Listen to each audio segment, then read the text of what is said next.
Hi, my name's Jack Bradley, and I'm a control freak. I've known this for a little while now, but I never really realised how much it was affecting my performance within my own business. And it must have been affecting me previously when I was working in other people's businesses.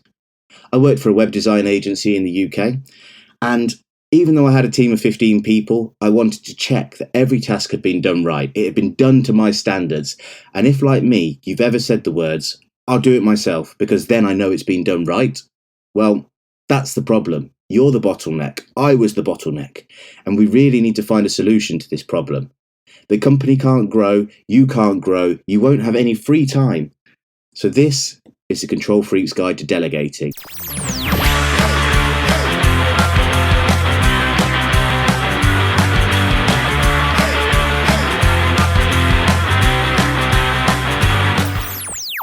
Now, some of you will be thinking, I don't see the problem.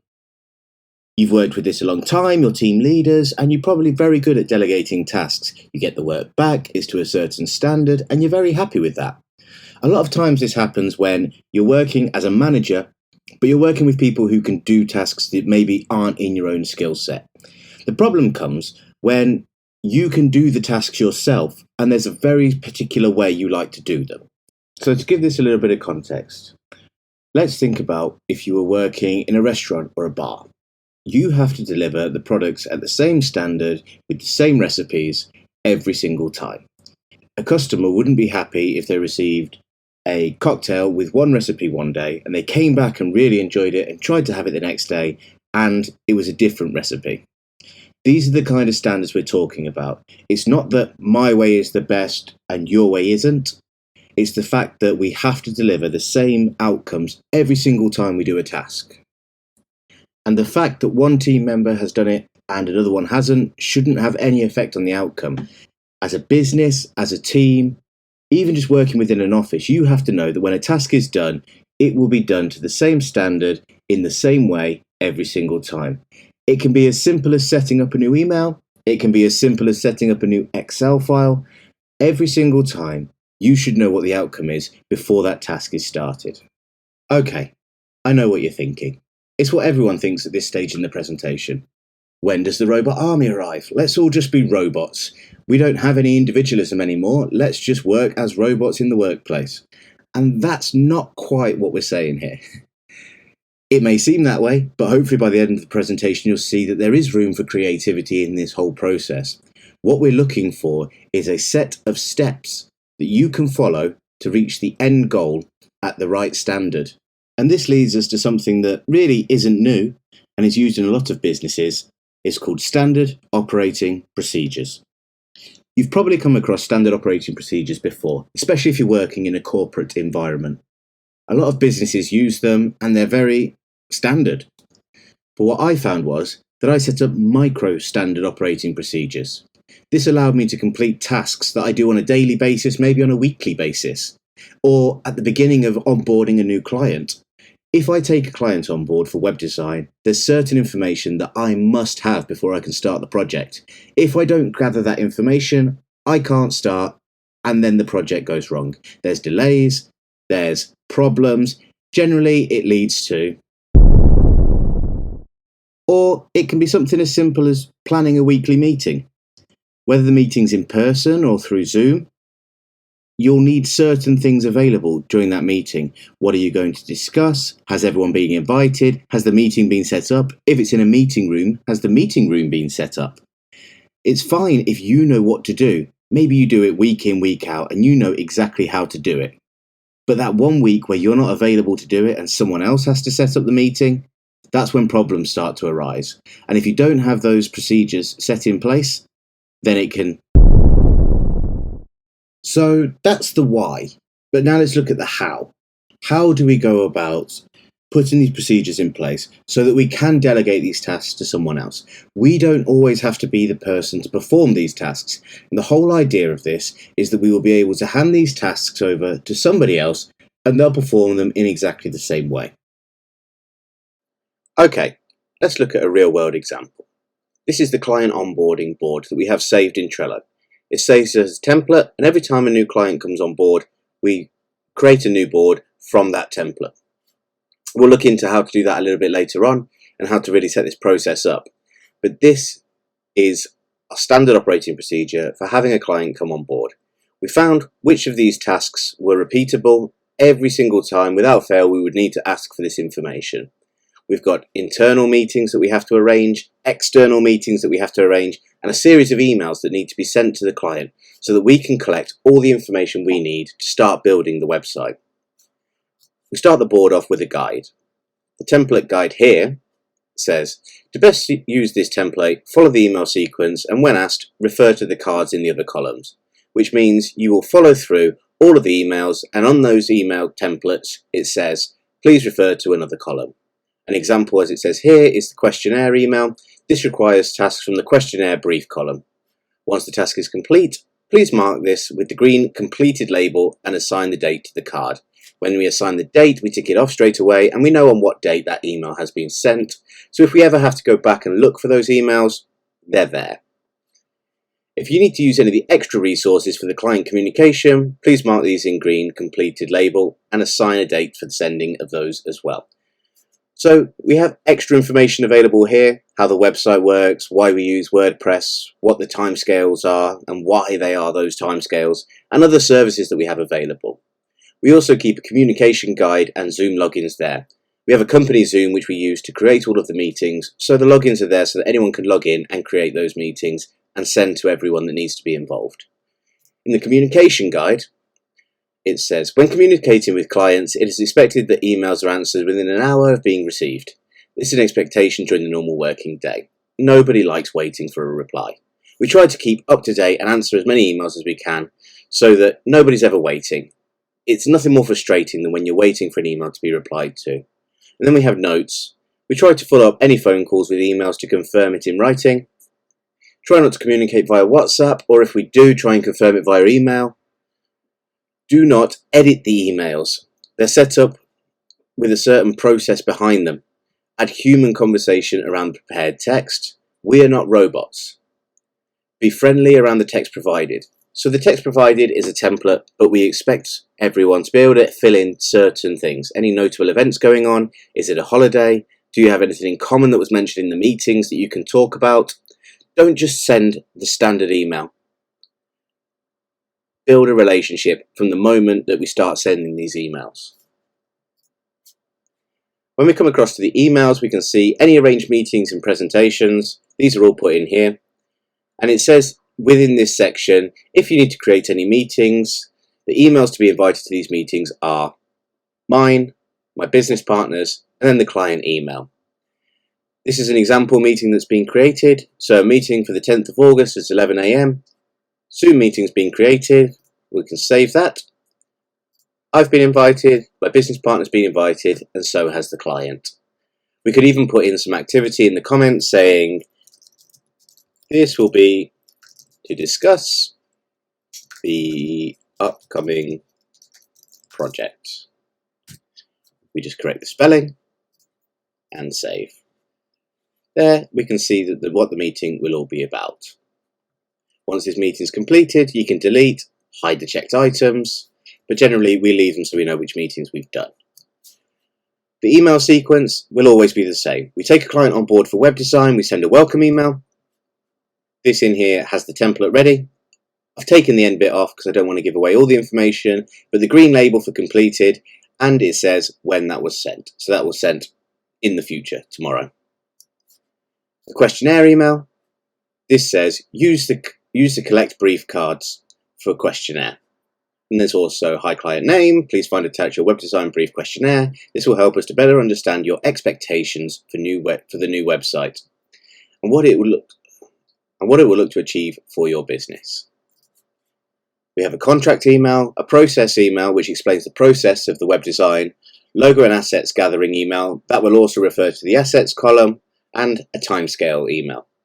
These are all prepared and we want that information to go out in a standard format. So anybody can send these, and I know that the emails have been sent with exactly the right information, collecting all the right assets and information, and that we will be populating our web design folder with all the correct information. So now that this is all set up, it's a case of inviting the right people to the board and assigning people tasks from each of the columns. The emails won't all be sent on the same day, so we might be able to assign dates to those as well, so that we know when it's all going out. We'll generally have a meeting when the board's set up to discuss when everything will be going out and how it will be going out to the client, and really filling in the client's needs. We'll have had meetings before this board is set up, so there'll be ideas from previous meetings and key comments from the clients and what they're looking to see.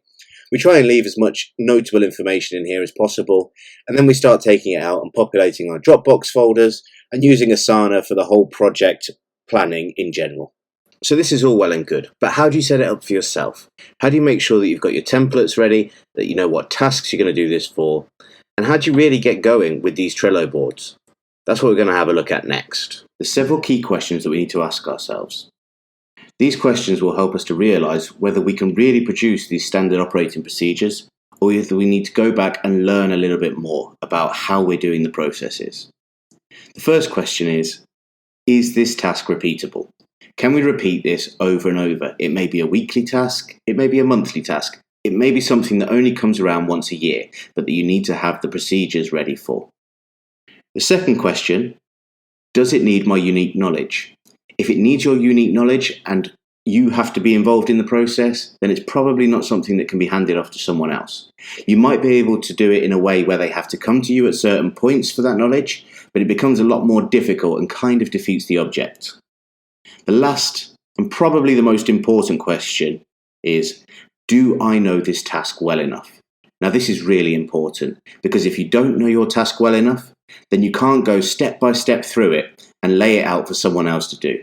You must know exactly how to do every single stage of the task to be able to set up your standard operating procedures. It also helps if you've done this task numerous times.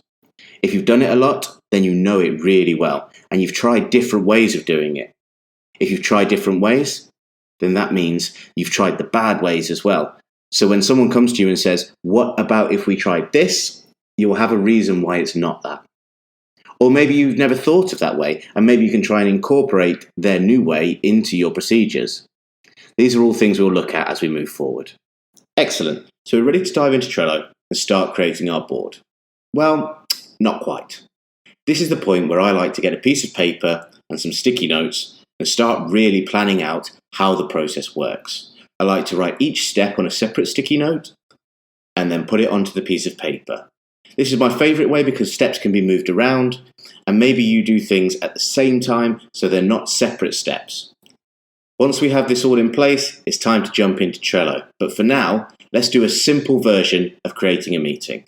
It would be step 1, create the meeting in Zoom. Step 2, invite all of the email addresses that are necessary to be at that meeting. Step 3, confirm that everyone can attend at the time.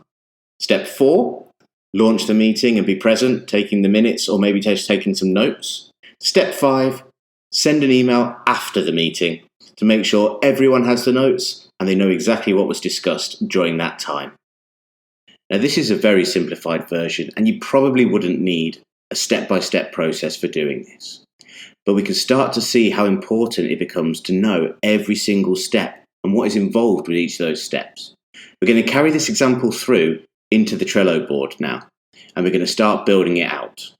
One piece of advice that I would like you to take forward from this though is don't take any step for granted.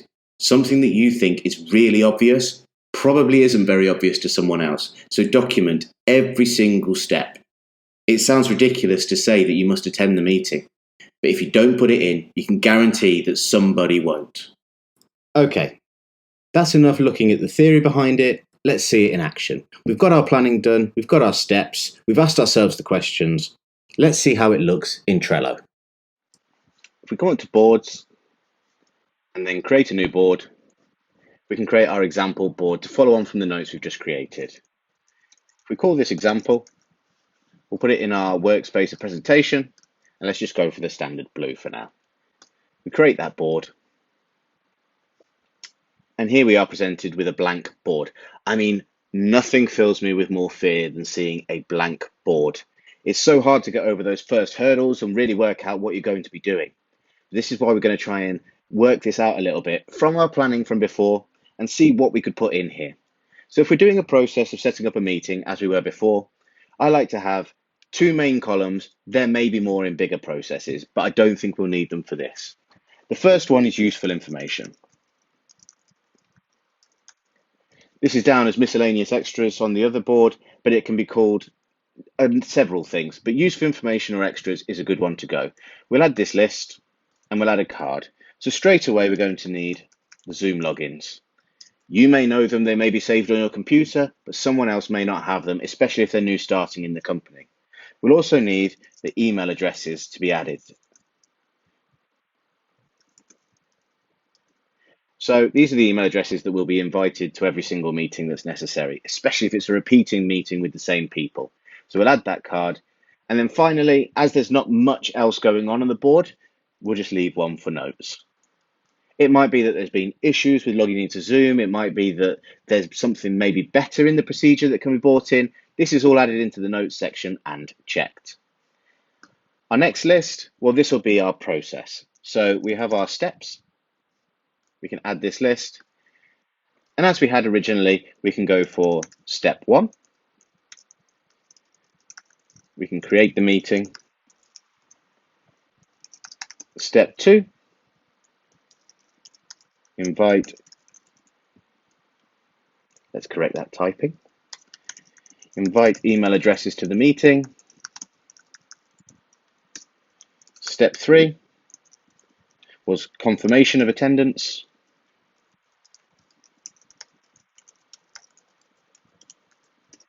Step 4 was launching and attending the meeting, so attend meeting.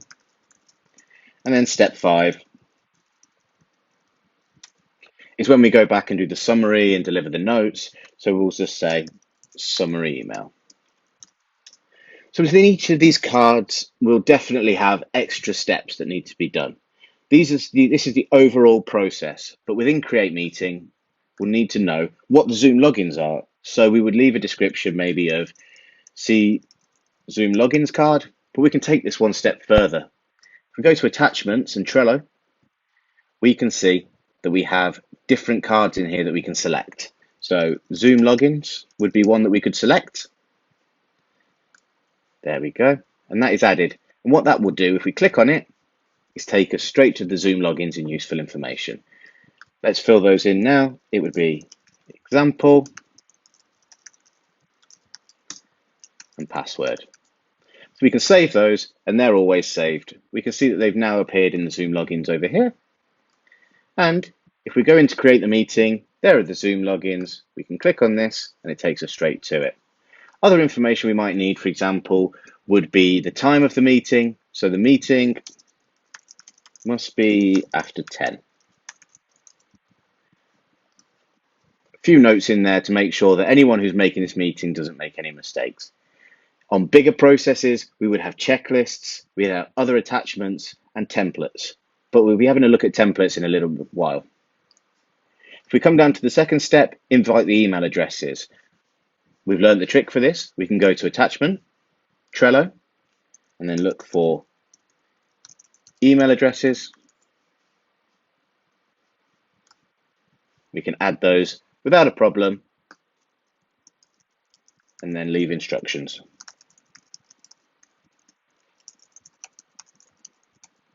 So we'll save that. And all those email addresses have been invited. Confirmation of attendance, no problem. We might want to template out that email, so we'll just put in here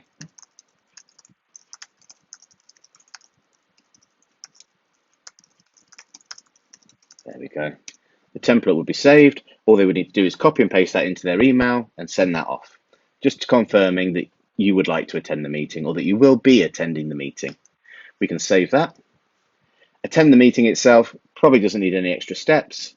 Maybe some instructions on how to launch the meeting for everyone and just initial kind of making sure everyone's in. Has everyone got access to share screens? And then the summary email, this is one that we would definitely want to template. So you've got your notes. So we would say, use the template. And then probably say something along the lines of, please find attached today's meeting notes. And then that would be sent out and the notes would be attached to it. There are different ways of templating out these emails. I tend to use Notion a lot these days. It can be added as an attachment. In attachments, you can see that you can paste a link in here as well. So I tend to add a Notion link in there, make it accessible for the public, and they can go in, copy that, and use it. We also use other things such as Google Drive, Dropbox, Box, or OneDrive. All of these are available to save your attachments, or you could simply create a Word document and drag and drop it in, or add it into the description as well. So there's lots of options available. So in the email addresses, we'd probably save several emails. And we'll have an example one as well.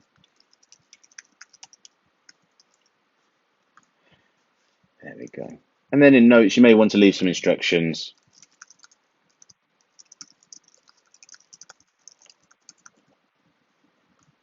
So that anyone can leave notes as well.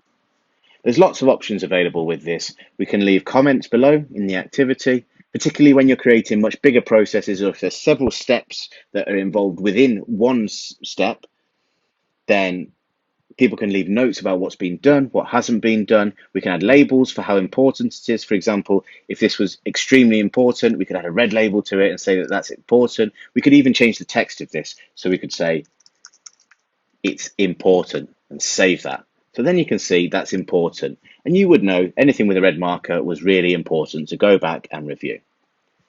Now, this is all well and good, but for a process as small as creating this meeting, it seems like it's a bit much work, really, to create a board every single time that we need to create a meeting.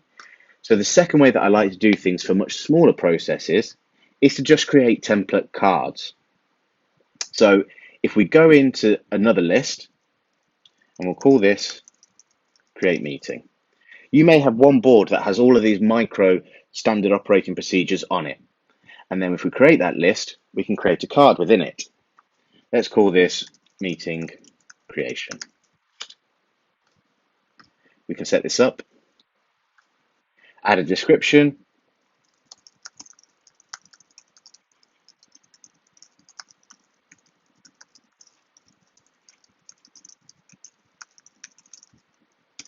every time you set up a meeting, please use this template, and then please refer to the email templates. So when we're creating a board in this way, we may want to create in useful information all of our email templates as well. That's not a problem, and they can still be referenced in. So we'll save that. And instead of then creating individual cards for every step of the process, we simply create a checklist, and we go through and we say, step 1, create the meeting. I won't go through them all again. We'll get through this a little bit quicker, but it would be step 2, step 3, step 4, step 5. And then within these, as you can see, we can convert them to cards. If we find it's a bigger action, we can tag people in them, and then we can save. We can also add the attachments again if we wanted to from Trello. For example, in here, email addresses, that can be attached. And we can also add another attachment for Zoom logins. There we go. They're both attached in there as well. And then the very important stage here is we can go to Make Template. So we make this card a template for other cards. Click on that, and that is now a template. So if we come back, we can see meeting creation. This card is a template, and it's there saved. So for example, if you wanted to create a meeting for the coming week, we would go in, create card from template, and instead of calling it meeting creation, we would call it meeting 5th of the 7th, or for our American friends, the 7th of May. We've got checklists and we've got attachments. Yes, I'd like to include both of those, and I want it in the list create meeting. So you may want it in another list, steps, useful information, but for now, this serves our purpose. Make sure both of these are ticked and create the card. This has now been created, meeting 5th of the 7th, and if we come out, we can see that it's been created here. You would go through the list, tick, tick, tick, and if you only get to stage 3, you may want to leave a comment.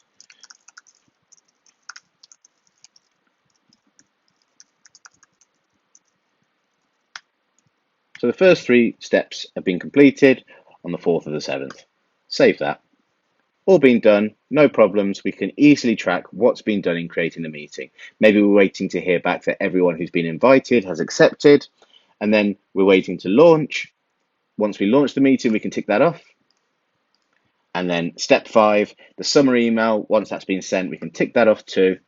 And we can see that this has all been completed. 5 out of 5 tasks have been completed. That meeting has been done successfully.